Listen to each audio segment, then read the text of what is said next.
नमस्कार, स्वागतम। आज काली सहस्त्र नाम के उस एक मंत्र की चर्चा करेंगे, जिस मंत्र का यदि आप नियमित जाप करें तो आप किसी भी प्रकार की विद्या प्राप्त करने में सफल हो सकते हैं, किसी भी प्रकार का स्किल प्राप्त करने में सफल हो सकते हैं। और ये मंत्र आपको यदि आप नित्य प्रति जपते रहें तो आपके सामने बहुत से रहस्य उजागर होने प्रारंभ हो जाएंगे। बहुत सारी प्राचीन विद्याएं हम नहीं जानते हैं, या जब हम पुस्तकों में उन्हें पढ़ते हैं या किसी से सुनते हैं या सीखते हैं तो उनमें हमें सफलता हासिल नहीं हो पाती, सफलता प्राप्त नहीं हो पाती। कारण कि उन प्राचीन विद्याओं के प्रति पूर्णतः अनभिज्ञ होते हैं। इस आधुनिक संसार में रहते हुए प्राचीन ज्ञान को प्राप्त करना, उसे हृदयंगम करना और उसका प्रयोग करना बहुत ही दुर्लभ होता जा रहा है। तो इस प्रकार की जो भी प्राचीन विद्याएं हैं, चाहे वो ज्योतिष हो, चाहे वो तंत्र मंत्र हो, चाहे वो सामुद्रिक शास्त्र हो, चाहे वो हस्तरेखा शास्त्र हो, चाहे वो किसी भी प्रकार का शास्त्र हो, आयुर्वेद हो, संगीत हो, नृत्य हो, किसी भी प्रकार का प्राचीन शास्त्र यदि हमें सीखना है, किसी भी प्रकार की प्राचीन विद्याएं हमें सीखनी है, तो उसके लिए हम आज इस एक मंत्र की चर्चा करेंगे। इस एक मंत्र का नियमित जाप करने मात्र से, नियमित जाप इस मंत्र का करने मात्र से प्राचीन विद्याओं को बहुत ईजिली, बहुत सरलता से सीख सकते हैं। क्योंकि जो विद्या सीखना प्रारंभ करेंगे उसके रहस्य आपके सामने तत्क्षण खुलने लगेंगे, और बहुत शीघ्र ही आप जो भी प्राचीन विद्या सीख रहे हैं उसमें आपको सफलता प्राप्त होगी, उस विद्या का पूर्ण ज्ञान आपको प्राप्त होगा। ऐसी है माँ काली की कृपा, और उन काली सहस्त्र नाम से हमने ये मंत्र लिया है। तो काली सहस्त्र नाम के बारे में पहले भी हम वीडियोस बना चुके हैं। काली सहस्त्र नाम के बारे में विशेष जानकारी चाहें तो उन वीडियोस को अवश्य देख लें। काली सहस्त्र नाम पर हम नियमित रूप से वीडियो बनाते रहेंगे। उसी श्रृंखला में आज की कड़ी है कि किस प्रकार से एक मंत्र का प्रयोग जो काली सहस्त्र नाम में दिया गया है, उसका मंत्र रूप में प्रयोग करके उस श्लोक का आप कैसे प्राचीन से प्राचीन विद्याओं को सीख सकते हैं। वो विद्याएं आपके सामने स्पष्ट होने लगेंगी, चाहे वो गुह्य विद्याएं हों, प्राचीन हों, सनातन शास्त्र हों, रहस्यमय साहित्य हों, गूढ़ दर्शन हो। जो भी विद्या आप प्राप्त करना चाह रहे हैं वो अपना स्वरूप आपके समक्ष स्पष्ट करना प्रारंभ कर देंगी, और धीरे धीरे आप उन विद्याओं को सीख जाएंगे। तो जो लोग भी प्राचीन विद्याओं में, प्राचीन शास्त्रों में, रहस्यमय साहित्य में, दर्शन शास्त्र में, गूढ़ विद्याओं में रुचि रखते हैं, उनको तो इस मंत्र का जाप करना ही करना चाहिए। ये श्लोक का आधा भाग ये पूरा मंत्र बन चुका है अपने आप में, और जो लोग भी इस मंत्र का लाभ उठाना चाहें वो इसे नित्य प्रति जपें। एक महत्वपूर्ण बात ये कि इस मंत्र को जपने में, इस श्लोक को जपने में, इन वाक्यों को जपने में आपको किसी भी प्रकार के कर्म कांड की करने की कोई आवश्यकता नहीं है, किसी भी प्रकार के विधि विधान की कोई आवश्यकता नहीं है। केवल इस मंत्र को जपते रहना है, यथाशक्ति जपते रहना है।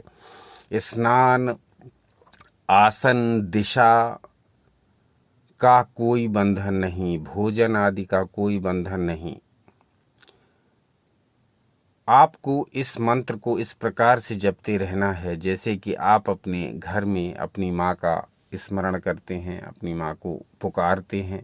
तो उसके लिए आपको कोई विधान की आवश्यकता नहीं होती, आप सीधे उनको पुकारते हैं। उसी प्रकार से ये जो मंत्र हैं, ये जब इस प्रकार से, इस विधि से, यानी कि प्रतिदिन स्मरण की विधि से स्मरण करना, जब ये प्रयोग में लाए जाते हैं तब ये अपना प्रभाव चमत्कारिक रूप से दिखाते हैं। हाथ कंगन को आरसी के आपको इसका प्रयोग आज से ही प्रारंभ कर देना चाहिए, और प्रतिदिन इस प्रयोग को करके देखना चाहिए। तो जैसे आज का मंत्र बता रहे हैं, जो भी व्यक्ति गुह्य विद्याओं में, प्राचीन विद्याओं में, शास्त्रों में, रहस्यमय साहित्य में, गूढ़ दर्शनों में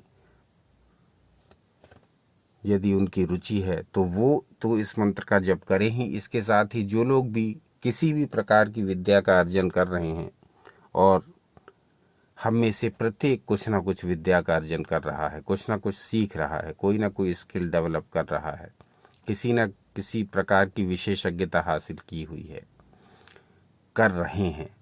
तो चाहे विद्यार्थी हों, चाहे प्रोफेशनल हों, चाहे वो किसी भी विद्या के क्षेत्र से जुड़े हुए व्यक्ति हों, किसी भी प्रोफेशन का कोई भी व्यक्ति किसी न किसी विद्या को सीख रहा है, उसको अपने जीवन यापन का माध्यम बना रहा है। तो चाहे प्राचीन विद्याओं में रुचि रखते हों, चाहे नवीनतम आधुनिकतम ज्ञान अर्जित कर रहे हों, प्रत्येक प्रकार की विद्या अर्जित करने के लिए ये आपके लिए बहुत अच्छा प्रयोग रहेगा। और सबसे बड़ी बात ये कि इस प्रयोग में आपको नियम, बंधन, कर्मकांड आदि की कोई आवश्यकता नहीं।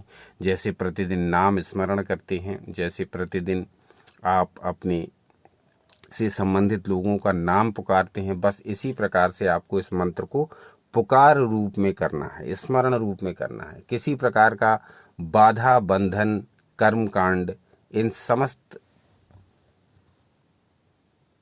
बंधनों से मुक्ति है हमारे लिए, आपके लिए। बस आपको इस प्रयोग को स्मरण रूप में करना है, इसको एक इस प्रकार के मंत्र रूप में करना है जिसमें कोई बंधन नहीं, दिशा का, नियम का, संयम का, भोजन का, आसन का, इस प्रकार का कोई भी बंधन इस दशा में लागू नहीं होता। अनुष्ठान रूप में जब आप करते हैं तब एक अलग उसकी विधि और पूरा विधान होता है और उसको फॉलो करना होता है।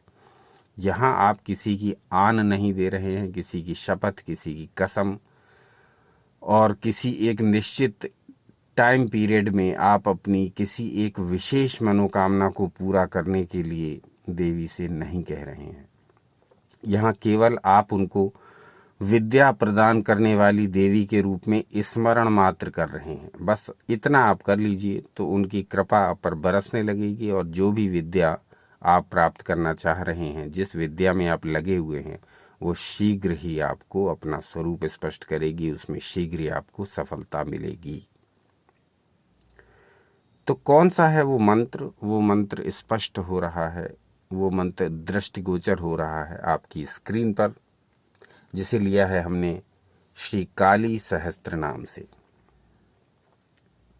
किसी भी प्रकार की प्राचीन विद्या, सनातन शास्त्र, रहस्यमय साहित्य, गूढ़ दर्शन में महारत हासिल करना चाहते हों, विशेषज्ञता अर्जित करना चाहते हों, या किसी भी विद्या में अपने कौशल को लगातार डेवलप करना चाहते हों, उस विद्या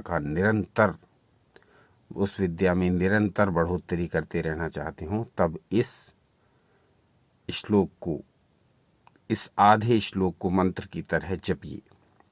ये आधा श्लोक रेड कलर से अंडरलाइन कर दिया गया है, आपकी स्क्रीन पर प्रदर्शित है। इसको ध्यान से देखिए।